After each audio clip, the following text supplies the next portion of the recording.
사회부 주영민 기자. 환영합니다. 네, 안녕하세요. 자, 인사해 주시죠. 저는 사회부만 계속 올곧게 해와서 10년 동안 가까이 뭐 비슷하니까 대충 넘어가죠. 일단 10년 동안 그런 느낌이 약간 사이코패스 느낌 아닙니까? 뭐다 사이코패스예요. 저희가 한 얘기를 또 되네. 사회부에 오래 있으면 이렇게 됩니다. 혼잣말 저렇게 막. 팩트를 얘기하자면 사회부에 오래 있어서 이런 건 아니고요. 원래 제 성격이 이런 거고요. 일단 뭐 사회부에서 10년 동안 일하면서 뭐 현장을 누볐고요. 현장에서 팩트만 찾아봤는데 가끔씩 쓰는 기사가 팩트가 아니라고 고소를 당할 뻔해서 변호사님의 좀 도움이 필요한 그런 주영민 기자입니다. 끝나고 따로 상담하시죠. 제가 말씀드린 사건은 이제 경기도 안성시에 위치한 한 마을과 관련된 사건인데요. 이 마을 같은 경우에는 3년 동안 범죄가 없었던 곳인데 그런데 바로 작년 아주 큰 사건이 발생하게 됩니다. 소방관이 지켜본 부부 살인 사건이요? 작년 8월 새벽 시간에 경기 안성 소방서로 화재 신고가 접수됩니다. 접수 내용은 이제 이 동네에서 그래도 조금 산다는 그 2층 집에서 화재가 발생했다는 내용인데요. 불행 중 다행인 건 근처에 살던 이웃이 소방관이어서 그분이 먼저 최초 신고를 하게 됐고 그 최초 신고를 하게 되면서 직접 불까지 끌어 들어가서 소방 병력들이 오기 전에 이미 불은 다 끄게 됩니다. 그래서 이제 출동한 소방관들이 화재가 난 곳에 대해서 화재 원인을 분석하기 위해서 안으로 들어갔는데 문제는 이 안에 엄청난 것들이 발견이 된 거죠. 들어가는 거실 안에서 발견된 거는 피웅덩이 속에 있었던 이 집주인 정 씨인데요. 안방에서는 이제 부인 고 씨의 시신이 발견이 됐는데 침대 위에서 발견이 된 거죠. 화재 신고가 경찰이 출동해야 되는 강력 사건으로 바뀌는 순간이었는데요.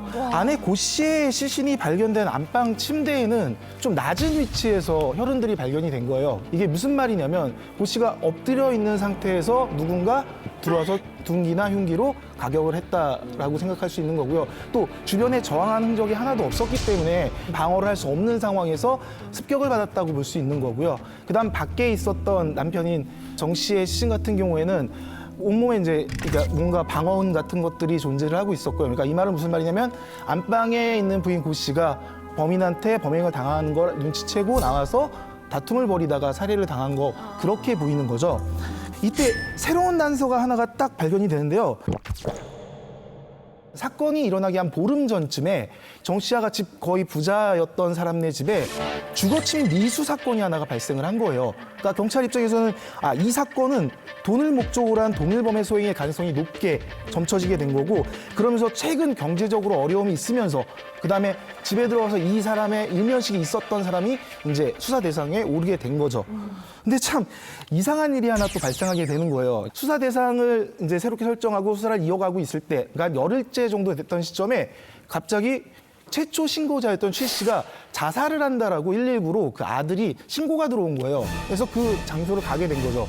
그러니까 간 장소는 어디였냐면 보통 우리가 아는 계단식 아파트가 아닌 복도식 아파트 15층에서 뛰어내리려고 하고 있는데 최 씨 같은 경우에는 미리 제초제를 먹고 그다음에 소주도 같이 마신 상태에서 15층에서 뛰어내렸는데 14층 난간에 부딪히면서 13층에 매달리게 된 거죠. 그렇게 매달리게 되면서 출동한 경찰이 잡아서 구조해서 붙잡히게 된 거예요.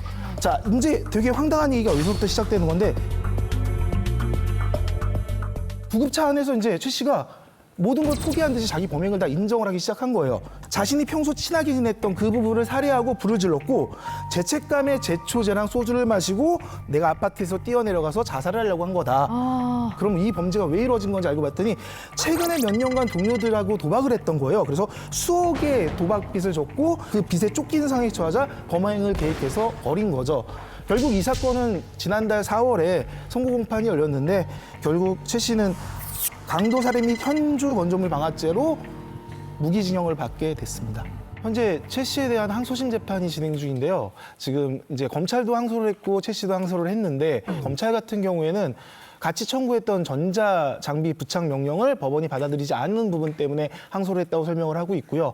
최 씨 같은 경우에는 잔인한 범죄를 저지르긴 했지만 자기 무기징역 나온 게 양형이 너무 무겁다면서 항소를 한 상황입니다. 그럼 뭐 잠깐 얘기는 나왔는데 좀 구체적으로 이제 도박빚이 얼마나 됐길래 이런 범죄까지 저지르게 된 겁니까? 동료들끼리 모여서 한 판에 200에서 300 정도 되는 도박을 벌였고요. 그렇게 빚진 게 정확하게 2억 6천만 원의 빚이 됐습니다.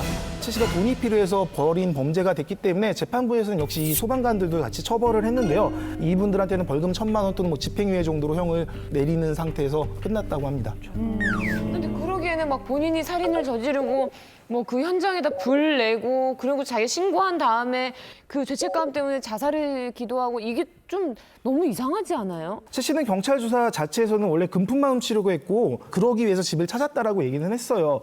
근데 문제는 뭐였냐면 수사하면서 발견된 흔적 중에서 뭐 메모장 같은 데서 갑자기 찾아온 충동, 그동안 참으려고 애썼는데 마지막까지 참을 수가 없었다. 그러면서 이거에 대해서 물어봤을 때 최 씨는 경찰에 뭐라 그랬냐면 그냥 그런 단어가 생각이 나서 적은 것뿐이다라고 했던 거죠.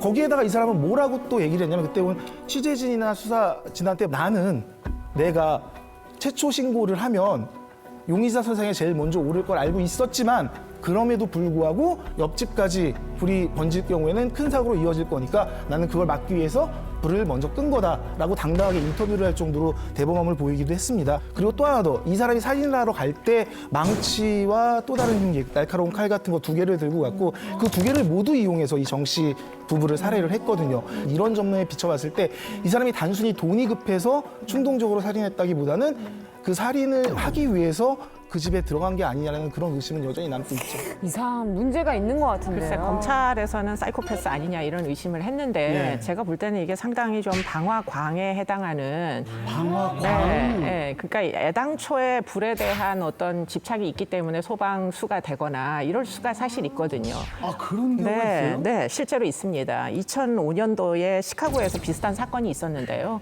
소방서의 부소장이 온 동네를 다니면서 불을 질러가지고 본인이 신고하고 본인이 네, 껐어요? 그런 일이 사실은 있었기 때문에 이제 결국에는 불에 대한 집착이 이와 같은 일을 벌린 게 아닌가 이런 생각이 들고요. 근데 그거를 추정하게 만드는 데는 그 사람의 메모가 나름 의미 있다. 저는 개인적으로 그렇게 생각을 하는 게 많은 경우에 이제 방화광 같은 경우에는 일종의 조울증 같이 충동을 조절하지 못하는 시점이 오면 굉장히 불쾌한 고통스러운 느낌들을 많이 받는답니다. 그럴 때는 이제 나가서 그 고통에서 탈피하기 위해 가지고 불을 지르기도 하고 몰입하는 행동들을 하는 거죠.